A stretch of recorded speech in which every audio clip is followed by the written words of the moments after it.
Well, good morning, everyone, and welcome to the IISS US. My name is Bryce Campbell. I'm the Managing Director of ROPS here. It's my pleasure to welcome you to, I think, a very fascinating discussion, and unfortunately a timely one, given the recent events across Europe. With us today, we have two distinguished speakers. The first will be Dr. Angel Rabasa from the RAND Corporation, where he's a senior political scientist. After many public years of service at the State Department of Defense.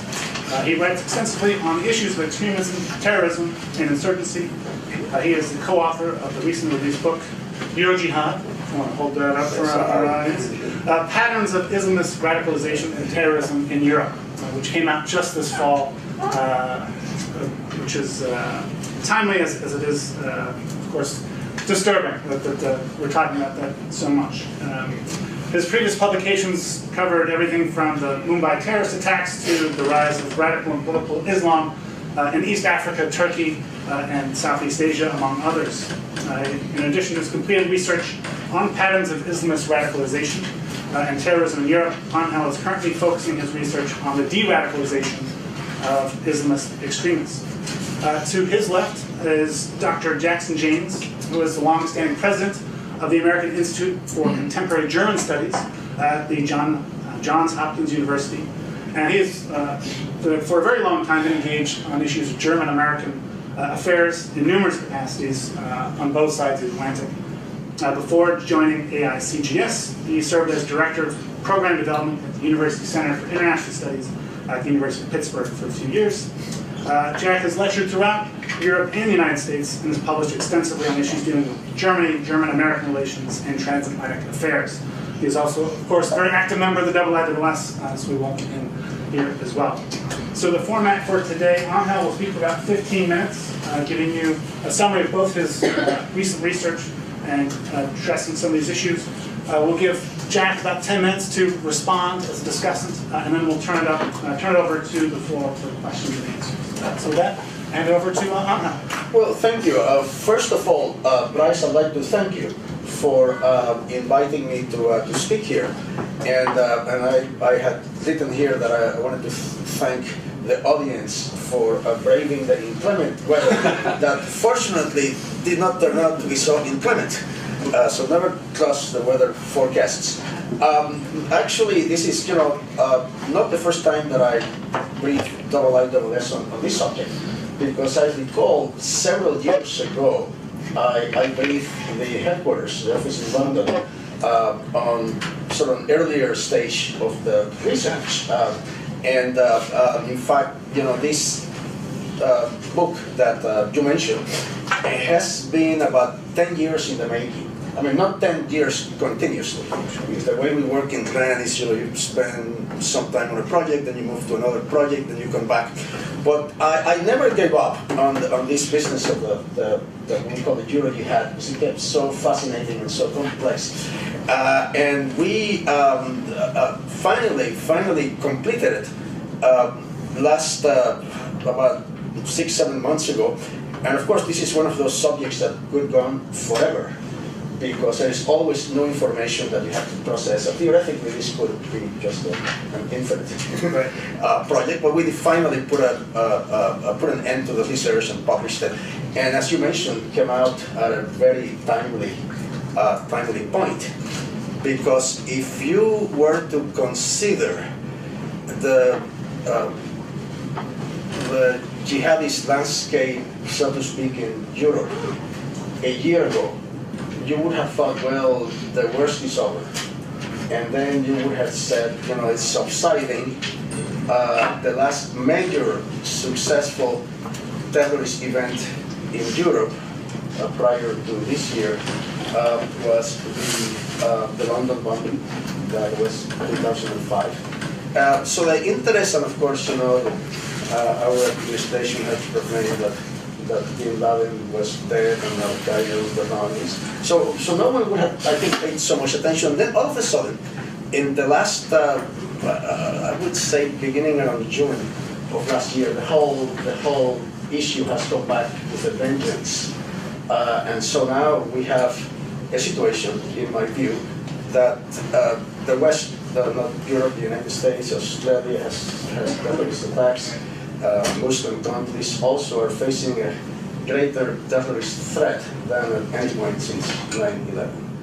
So this is what we'd like to do here again is to try to understand this growing threat of homegrown terrorism in Europe, and of course that's the subject of this discussion: how to respond to this threat.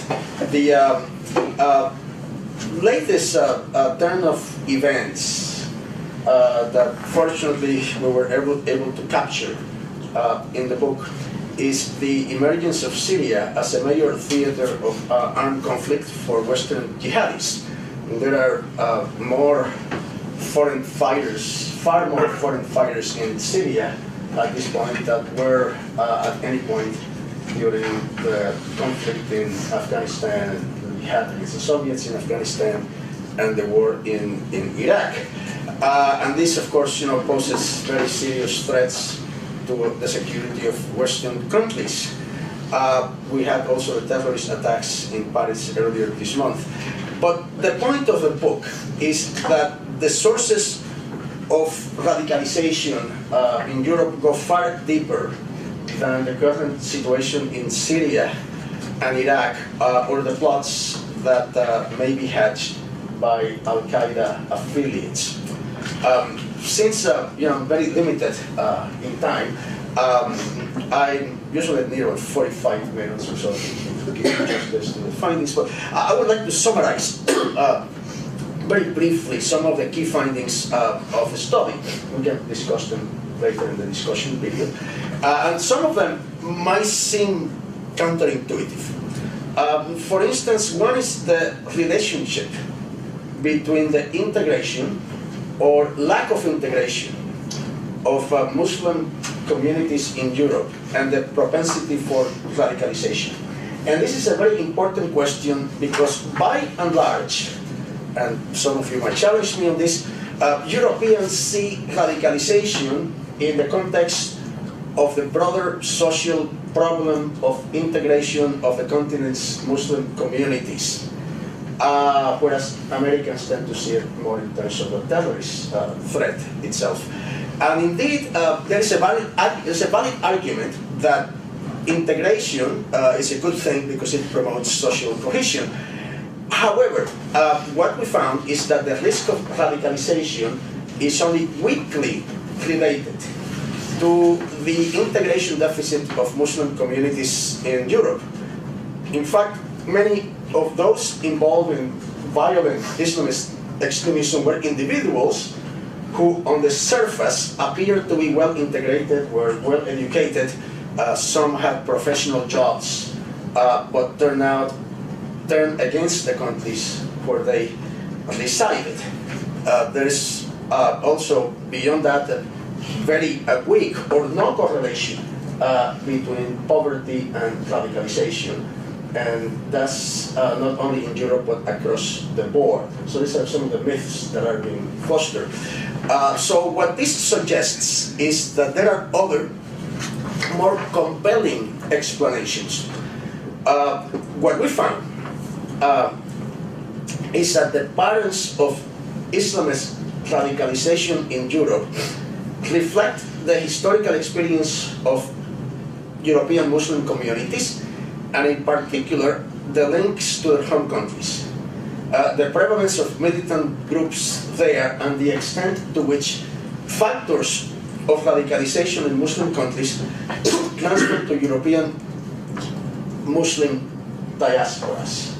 So when we speak of homegrown terrorism, it's not quite an accurate term, because what we are seeing more often is this transfer of conflicts in the Muslim world to Europe, channeled by these diasporic ties between Muslim communities and their home countries. And this is why we find far greater levels of violent radicalization among communities of Pakistani ancestry in the United Kingdom, where there are established networks of Pakistan-based militant groups Then, that's an interesting counterpoise to Germany, then among the far larger ethnic Turkish population in Germany, which is far less integrated than the ethnic Pakistani community in the United Kingdom. We find very few incidents of ethnic Turks engaging in terrorism, although German authorities, and this is what Marcus Kerbel and others told me, were concerned that the Turkish community is now showing incipient signs of radicalization. And so one of the questions is, are there structural reasons why this community is less susceptible, which I think is the case, or is it that they are lagging a generation behind, say, North Africans or ethnic Pakistanis?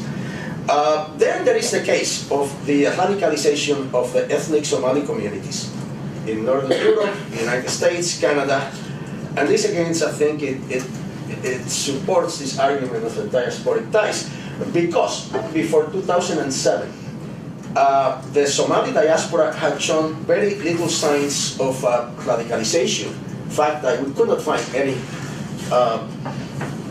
Somali militants in Europe before 2000. There was, of course, the failed London bombing plot of July 21st, 2005. They were East Africans. Some of them claimed to be Somalis. They were not. They were from other countries, but they had gained asylum in the UK by claiming to be Somalis. So this phenomenon of this rapid radicalization of this community appears to be a consequence of the armed conflict in Somalia, and specifically of the Ethiopian occupation of Mogadishu from 2007 to 2009. And I was doing research. We published a book called small report, Radical Islam in East Africa, and I went to Somalia. And the Somalis were just beside themselves that the historic enemy had occupied the capital. And therefore, this facilitated the growth of Al-Shabaab, which was the main focus of resistance to the Ethiopians after the occupation, and the development of these networks in Europe, recruitment and logistical networks, and so on. And just as an aside, most of the Al-Shabaab introduced suicide bombing to Somalia, had not existed before. Most of the suicide bombers were not native Somalis. They were Somalis residing in the West who had traveled to Somalia to fight in the jihad. So, complicated. Now, prisons in Europe, as we do describe in some detail, are breeding grounds for Islamist extremism. We won't try to spend too much time since we're running short. But I interviewed Spanish prison personnel. By the way, it's very good interviews because they were not government appointees, so they will not be giving the official line. They were in fact members of the Spanish Prison Workers Union, and they were happy to tell me about all of the problems with the prisons. They were giving us a perspective of people on the front lines. They acknowledged that prison authorities don't have much control or even knowledge of what's going on in the prisons among the Muslim populations. They said Muslim inmates are in Spain and mostly Moroccans. Most are charged with drug trafficking persons, or involvement in organized crime. They tend to congregate together and speak Moroccan Arabic that the prison authorities do not understand. They have contact with imams on the outside that bring them reading materials in Arabic that the authorities are unable to monitor.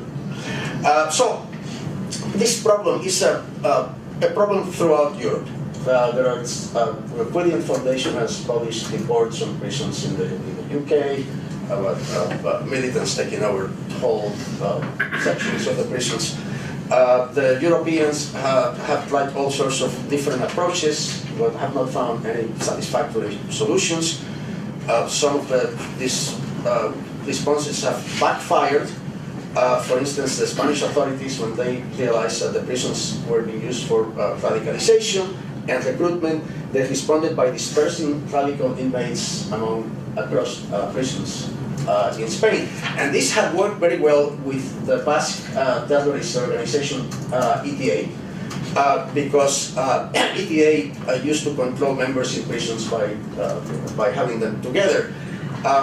But this policy worked with ETA because ETA would only recruit Basques and did not try to proselytize. It backfired with the Islamics because they went out and of course they tried to convert other prisoners. Speaking of converts, we also look at converts. Turns out that converts to Islam are disproportionately represented in violent extremist groups. A key factor is the experience of conversion.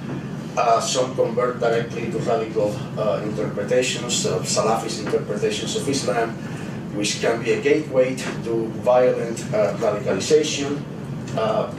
Converts, in contrast to people who brought up as Muslims, tend to be largely poorly educated and have criminal or over-troubled backgrounds. They know very little about Islam when they're first introduced to the religion, and they lack a cultural context to filter out extremist rhetoric. So they're very vulnerable to recruitment, radicalization, and recruitment by radical groups. What our examination of terrorist incidents in Europe shows, however, is not just the radicalization of individual Muslims, but their incorporation into broad-ranging international conspiracies. And we do distinguish between radicalization and recruitment. I personally think that the concept of lone wolf terrorism is highly overstated, that it's not a major threat compared to the threat of attacks by organized group, like the one that attacked Charlie Hebdo. And in fact, when a terrorist incident took place in Europe, the first reaction of the media, the authorities would say, well, this is a group that did it on their own and they self-radicalized and so on. In fact, after some investigation, it turned out that most of these incidents had a linkage to a terrorist group someplace, usually in Pakistan. And in fact, for example, all of the individuals arrested in Germany in connection with a plot by the Islamic Jihad Union, which is an offshoot of the Islamic movement of Uzbekistan, to carry out bombing attacks against the US airbase at Ramstein and other targets, had these linkages to Pakistan. There are linkages to Central Asia.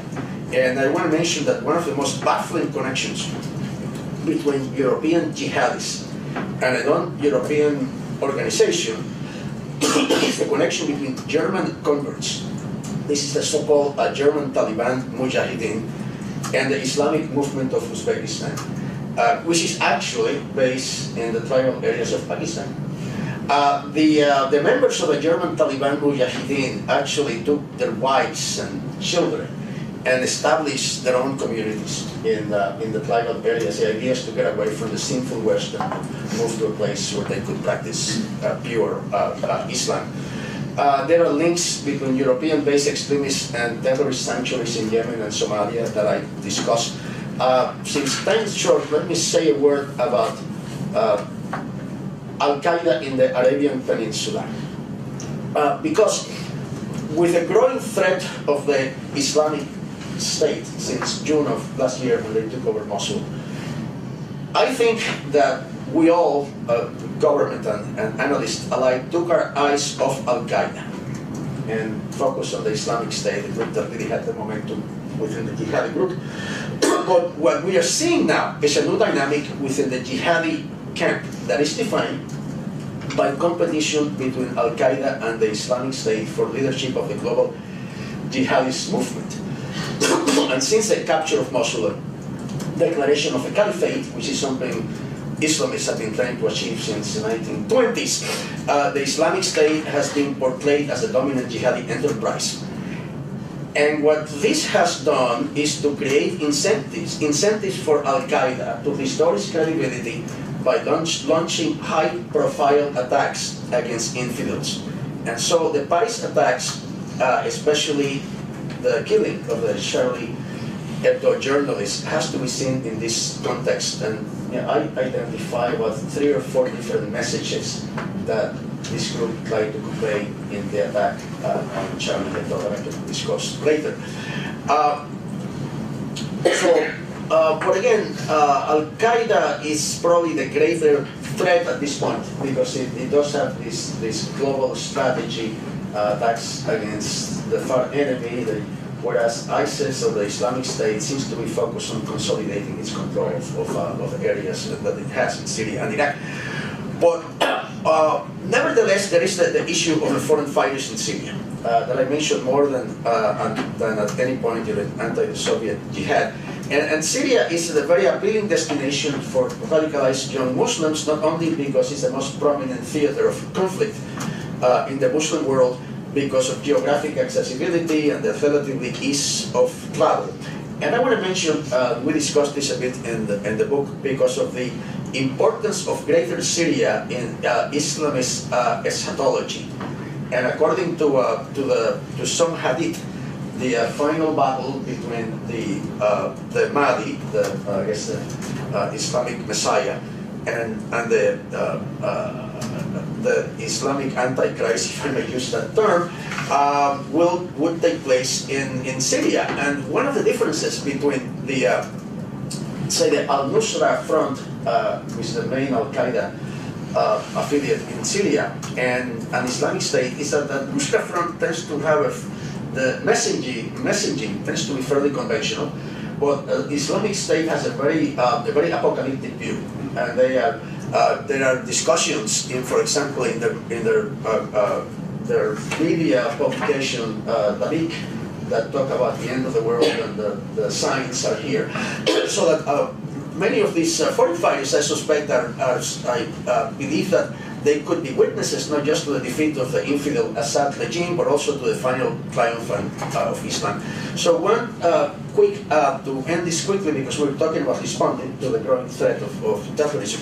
What can be done to counter this threat? And after the terror attacks in Paris, there were all sorts of media queries as to what can be done, how can we respond to this, which I thought was a bit odd, because what have we been doing since 9/11 and since Paris, since Madrid and London? Because the Europeans and the West have been responding to this threat for at least a decade. I mean, there is nothing new, which what happened in Paris.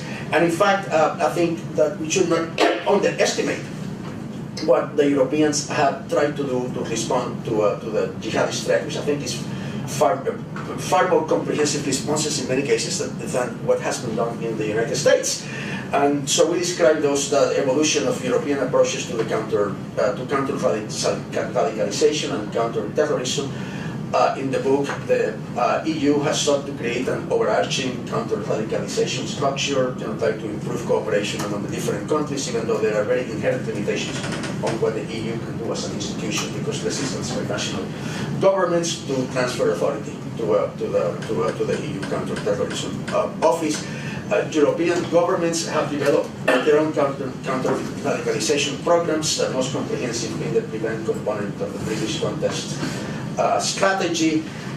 There have been efforts to address the problem of ostensibly non-violent extremist groups and to counter extremist ideologies. A very difficult thing to do in the context of Western legal systems. At one point, the dissemination of extremist ideas, but not actions themselves, become a crime. And Europeans are grappling with that. Efforts to engage interlocutors in the Muslim communities. How do you identify appropriate interlocutors? How you make sure your interlocutors are not actually Salafis? It used to be the case in the UK. And the introduction of more effective counter-terrorism legal tools. And this involves some controversial issues, such as granting the Security Services Authority to monitor the computers of suspected terrorists, and to collecting data from telecommunications companies and internet providers. Very controversial issues today, but that have taken greater prominence since the attacks in Paris. In short, the emphasis of European countries remain on prevention, improved intelligence, and community vigilance, and far more than I think the United States. They have really sought to address what they consider to be the root causes of radicalization. So, stop here. Great. That was, yeah, even more depressing than I thought it would be. But Jack, I wondered if you want to pick up where he left off. If there's anything that stood out to you, but also I wonder if you could address the issue of the overall climate in Europe in terms of the economic malaise, the rise of nationalist movements within a lot of European countries, and how that might be creating a vicious cycle of confrontation between immigrant communities, migrant communities, and the rising right, if you will, in Germany. But whatever you care to touch on would be wonderful. Yeah, well, I mean, there is a lot of focus at the moment on demonstrations, for example, in Germany, on this Pegida development, which of course doesn't necessarily only have any kind of an anti-immigrant flavor to it. There's a lot more to it than that. I think every country is entitled to have its own Tea Party, and Germany has just gotten in. My sense is that what you're looking at in Europe in particular is what you started out with saying, is that the difference between the United States and Europe is the difference between immigration and integration. Obama recently was quoted in saying, you know, Islam is part of the U.S. Merkel has said that Islam is part of the U.S. The president of Germany, not the current one, but the one before him as well, said that Islam is part of Germany. The point I'm making is that I think that there's an assumption in this country where people come into the country and they become Americans, like you. In Germany, if you are in Germany for 30 years or 40 years, you're not necessarily German. You look different. And that notion of cultural integration is slightly different when you're dealing with the question of the conflicts currently in Europe. What is a German? That is an eternal question. I would raise the issue that it is an eternal question, was an American? But we have a real significant problem, I think, in Europe, and in Germany in particular, I would say, because the German wrestling with itself is an age-old issue. Let me just point out a couple things that I think are part of the fragmentation that you just mentioned. In other words, there are national movements, there are ethnic movements, there is a fraying in Europe at the moment that has to do with economic issues at its base. But it also has to do with the uncomfortableness that a lot of Europeans feel about the European project. I think that that's happened in the last 10 years, largely because of economic issues, but I also think there's a certain sense of perceived threat in Europe about where it's going. And there's no narrative to say what the next chapter of Europe is supposed to be. I think that there is a lack of leadership in Europe on that subject, leaving it to local populism, be it the Front National, or be it the AfD in Germany, or you pick it, UKIP in England, where people can pick up on this stuff. And then the Islamic issue, the Islamic presence in that particular morass plays a role. So I don't think it's only Islamic threat. I think there's a lot more to it than that when it comes to understanding what people are afraid of in Germany or in Europe in general. Let me pick up on four things that you mentioned. The diaspora. I think that there is obviously a larger link in Europe of those immigrants, Muslim or not Muslim, but certainly in that case, to the home country. There are 5% of the population of Germany is foreign. Half of that is Turks. And there is a connection that does not happen in this country. When the premier of Turkey then, Erdogan, comes to Germany, thousands of Germans, Turks, and remember, a large number of Turks have German citizenship, turn out.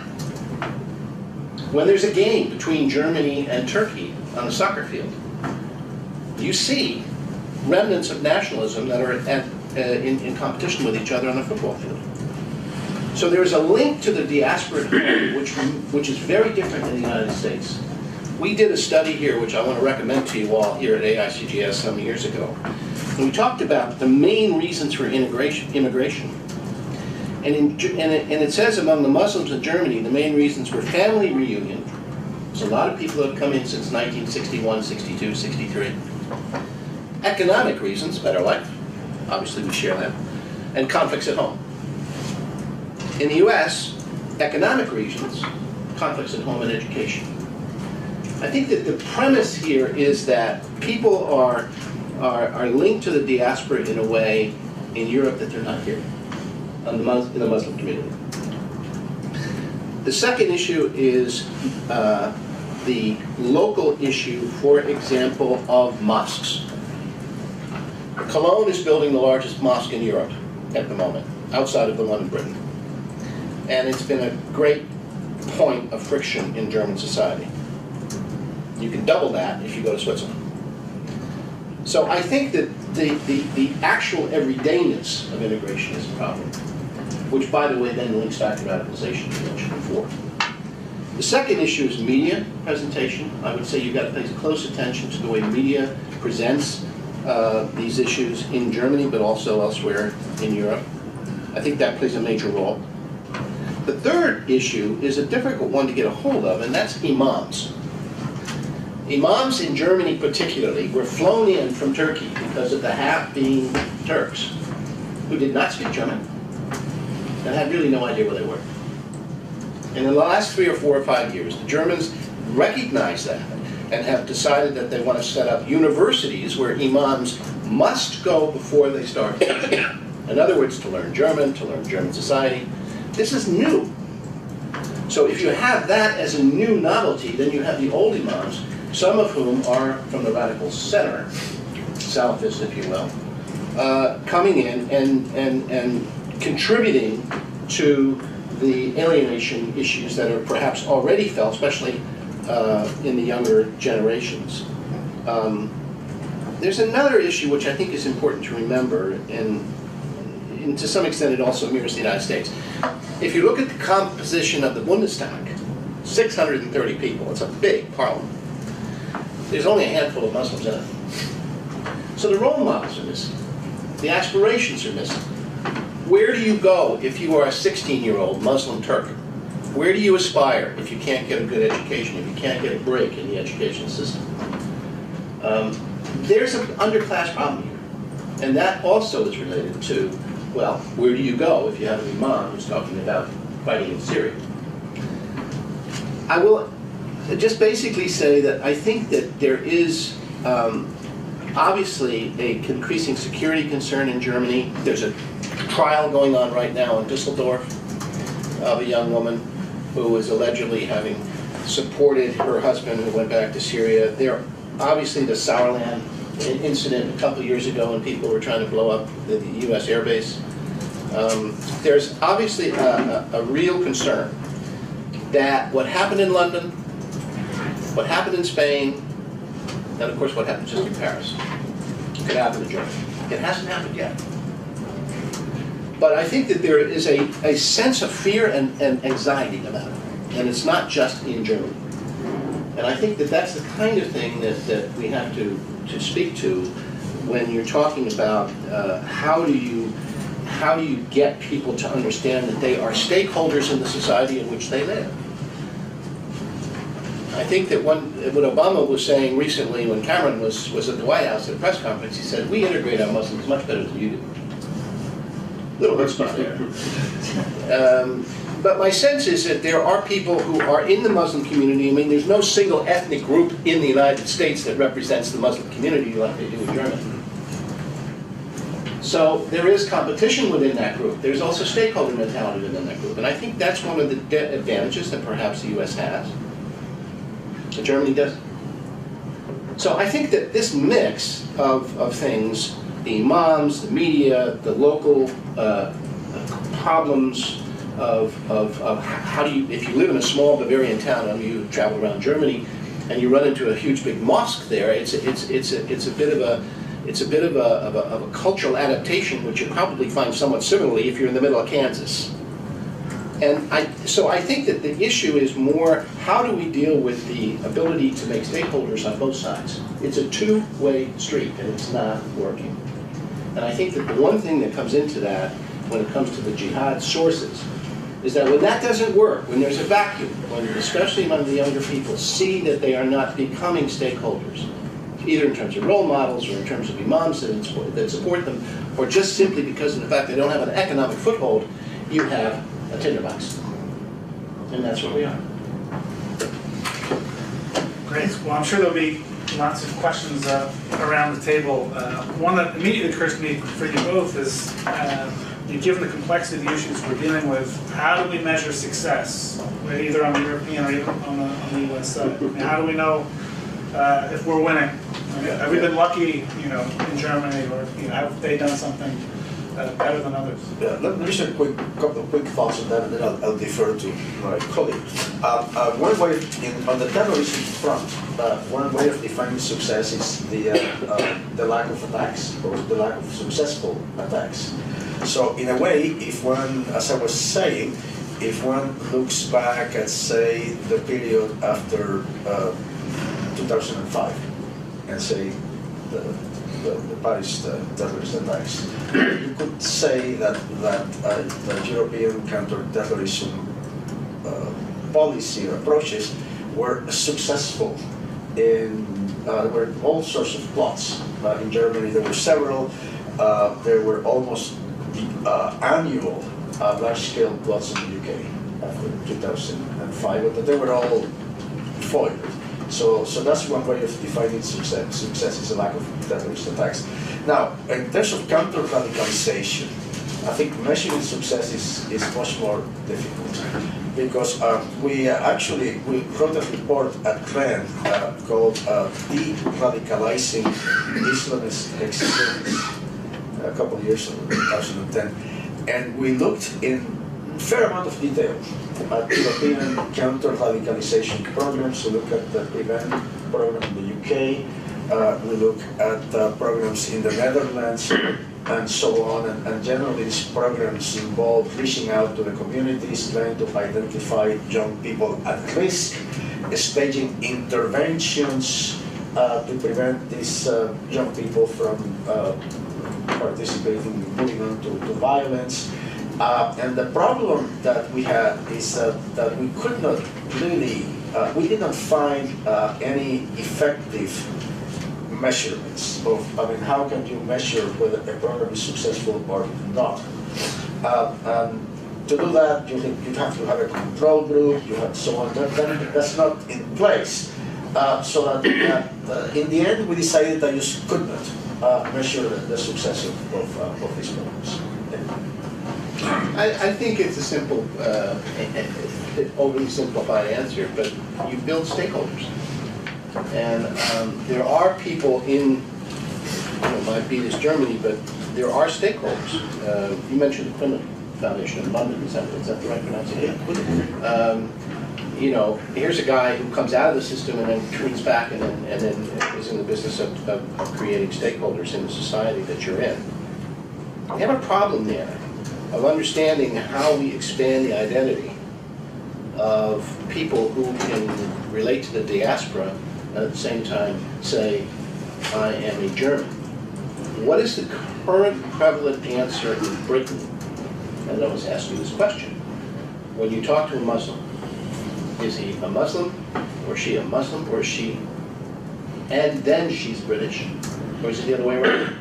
I would maintain that in Germany, most people would say, if they had a German citizenship, they would probably say, first of all, I'm German, then I'm Muslim. I think that's the case more so in Germany than it is in Britain, although I can't vouch for that. On the French side, I'd like to know that even more, because I think here, in contrast to Germany, you've had the barrio-type situation outside of France, outside of Paris, where the compartmentalization of French society when it comes to Muslims is much greater than it is in Germany. So I think the answer, Bryce, is you build stakeholders, but you really role models. And one of the problems, one of the gaps in I think all through Europe, but certainly in the case of Germany, is the fact that the imams have this enormous influence, and if you don't have them integrated into society, then how the hell are they going to transfer that? Great questions. That's all. Harlan? I'm Harlan Ullman, thank you. I have a declaratory statement I'd like to rest manfully into a parliamentary question. On the one hand, you could argue that the Islamists could be a potential Leninist or Hitlerian sort of threat over time. On the other hand, some have argued that this could be like the hula hoop and of its own way just disappear in the future. Though I'm inclined to the former, it may strike people as funny that when this country was most racked by terrorism and its concerns about terrorism from 1919 to 1920, after a series of bombings, killed one person with Red Scares and so forth.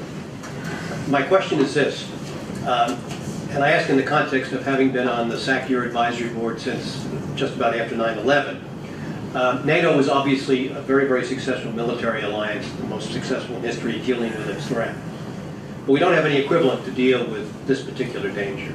We have codicils and international agreements for travel, air transportation, money, et cetera, et cetera, et cetera. But we can't even agree on a name for the Islamic State. Is it ISIL, is it ISIS, is it Daesh, or is it the enemies of Islam? What would you suggest as a means of an international coordination or a European transatlantic coordination to deal with these dangers? Because, as you may or may not know, last week in London, 61 states got together for the first time in a counter-terrorist meeting, which really put in place some potential foundations that are still obviously very, very dormant, but can be developed. So I wonder what your ideas are on a much broader theme. Business Executives for National Security just put out a study on countering domestic terrorism last week, which said that there is no enterprise concept on the part of the federal government to deal with state and local agencies to deal with domestic terrorism, which I think is quite an interesting indictment. So what would you suggest as potential organizations, groups, structures to cope with these issues in a broader sense rather than on a national basis?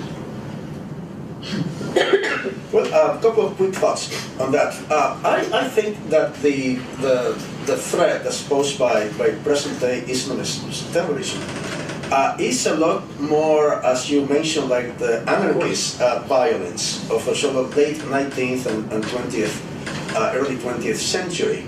And I'll ask in a moment Bill Rosenau to give us quick thoughts on this because he's an expert on the subject. So it's more like an amorphous anarchist movement than like the Soviet Union. There was a monolithic state-based threat. So while an institution like NATO was very appropriate to deal with the type of threat that the Soviet Union posed, it would be less so when confronting was essentially a network threat. That's the terrorist threat we face today. Now, obviously, there is a need for much greater intelligence cooperation, intelligence sharing.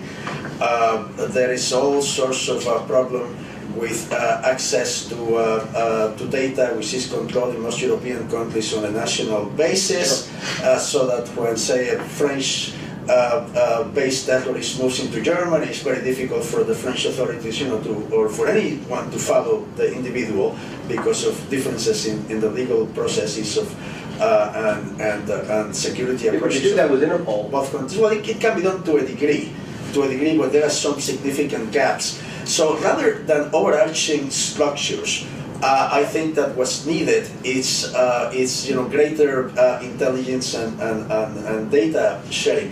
Now, the Islamist terrorist threat is really a network-based threat, and what a lot of people say is that you can only fight a network with a network. So that rather than overarching national or international level institutions to deal with that, I think it should be dealt with at a lower level. And in fact, I think that probably government-centered responses are probably wrong. That the way, in my view, to address what could be the sources of the problem is to engage Muslim communities through, say, building stakeholders. In fact, just to mention another book that very quickly, we also wrote a book back about 10 years ago called Building Moderate Muslim Networks. And the thesis of this book was that during the Cold War, the Soviet threat wasn't only a military threat, of course. The Soviets and their allies had developed institutions, unions, media, youth groups, student groups, and so on. So it was a very wide, broad type of challenge. And to confront that, we developed institutions, free labor unions, free media, and so on. And so that the AFL-CIO had a very significant role in confronting the Soviet threat on the labor front. So therefore, what we suggested is to take a page from the experience of the Cold War to identify and reach out to moderate Muslims and to build them as stakeholders, because the argument is that as non-Muslim majority countries, we don't have any credibility. But we really haven't done that. We haven't done it. Why not? We haven't had the political will to do that. I think there was some inclination on the part of some sectors of the Bush administration to do that. And just to give you one small example, in the Cold War, we had a very successful journal that analyzed the ideology, as it's called, Problems of Communism. Of course. And now, so I actually proposed to the Defense Department, why don't we establish a periodical called Problems of Islamism, and we base it in London, so it wouldn't be U.S. And then there you can analyze, bring in scholars, academics, experts, talk about the issues, so we could understand the type of challenge. That never happened. So we haven't done it. We did it then in the 50s. So I think that the answer is along those in that direction, not so much in international institution building. Well, I would just say that in Germany, in that particular case, that's exactly what they did. They built the Islam Conference, and they were trying to reach out to the somewhat eclectic group of people under the umbrella of Islam. Very difficult to know how to do that, but they did that, and they basically, and my answer to you would be to build it from the bottom up, not from the top down. What does that mean exactly? Well, I mean, the fact is that you have to know that the actual radicalization starts in a mosque somewhere in southern Bavaria. It starts in Düsseldorf. It starts in Essen. Well, who is responsible for that?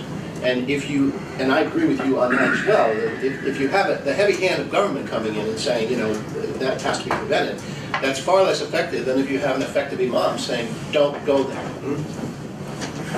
The problem with that is identifying the right interlocutors. Sure. You have to identify the right people, because what they did in the UK, which was very counterproductive, they selected Salafis to be the people associated with the Muslim Council of Britain. It's a Muslim Brotherhood type organization. You don't want these guys as your partners. Stan Cover. Let me follow up on the Cold War reference. When I was a student in the Soviet Union, once I had a conversation with some Soviet students. One in particular was praising Stalin lavishly. And listened to her and I said, fine. But didn't he also kill a lot of people? And she replied, yes, that's true, but what do you do with people who oppose the revolution? Of course you kill them. The problem with terrorism, it seems to me, isn't so much a sense of identity. It's the legitimation of murder. That doesn't have to be Islam. Why do people feel they are justified in killing, even mandated to kill? Today's the anniversary of the liberation of Auschwitz.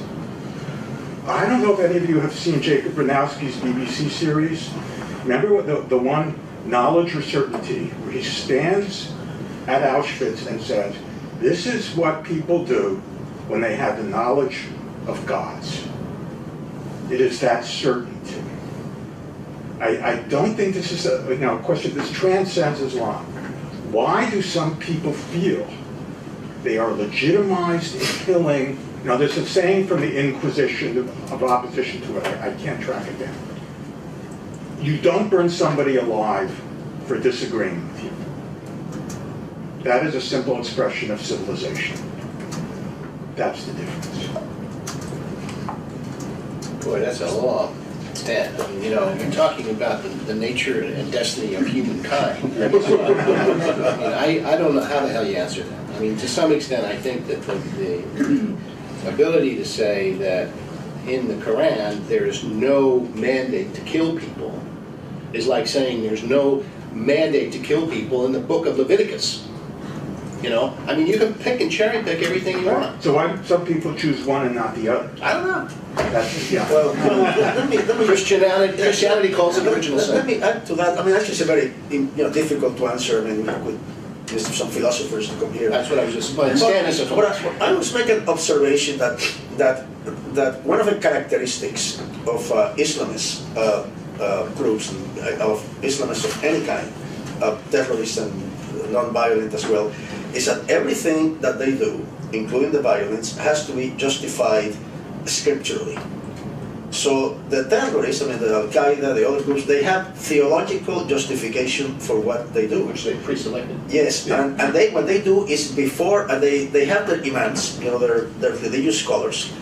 Their religious scholars issue the justification for the violence based on scripture. And you know, as you say, I mean, you can always cherry pick from any particular set of scriptures, and there is plenty of support for violence in the Quran and the Hadith. I mean, there's an enormous amount of justification. I mean, to say that you know that the Quran doesn't justify violence is ridiculous.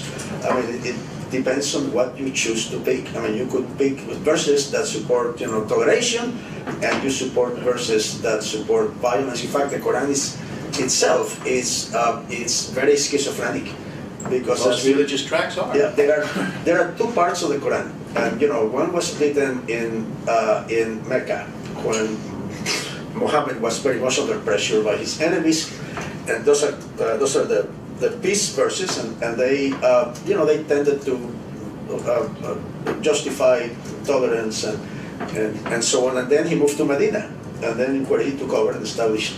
And in Medina, that's where the war verses were given, that very bloodthirsty in a way. Some of that, I mean, there is the event in Medina of the extermination of the Jewish community in Medina, which had originally supported Muhammad. So that there is plenty of support for violence in the Quran. That's when people say, and this is a controversial statement, it's kind of a very subjective view, people say that the radicals or the terrorists have hijacked Islam. That's false, because the radicals can find as much support for their position as the moderates. It's not to say that position is stronger, but they can find verses. The Saudis have a way of analyzing this, of reconciling these differences, they say. They call it abrogation, and what that means is that a later verse in the Quran that's inconsistent with an earlier verse abrogates the earlier, so that they use abrogation to support a more kind of violent interpretation, because generally later verses tended to be more violent, whereas, you know, moderates tend to, you know, find support in the earlier verses of the Quran. So it's not a simple question, and it's a matter of, you know, how you select your particular scriptural support, which I suspect is the same in every religion. Precisely.